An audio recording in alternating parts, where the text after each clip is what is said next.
Marami ang nakarinig na ng linyang Send the Marines. Pero alam mo ba kung saan talaga ito nagsimula at bakit hanggang ngayon, konektado pa rin ito sa identity ng Philippine Marine Corps? Tara, pag-usapan natin ng malinaw at diretsahan.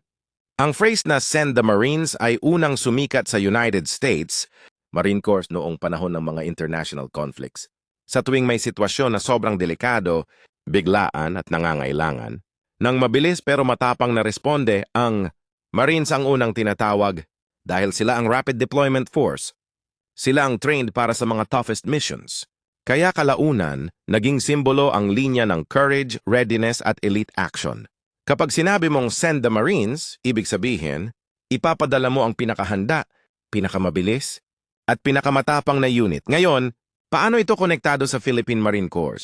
Malaki ang impluensya ng US Marines sa pagbuo ng training at doctrine ng ating sariling Marines. Kaya pati ang spirit ng phrase na, ito, andyan sa DNA ng PMC. Ang Philippine Marines ay kilala sa pagiging first to fight, amphibious warriors na kayang mag-operate mula dagat hanggang lupa, at elite troops na laging handang i-deploy sa mga matitinding sitwasyon.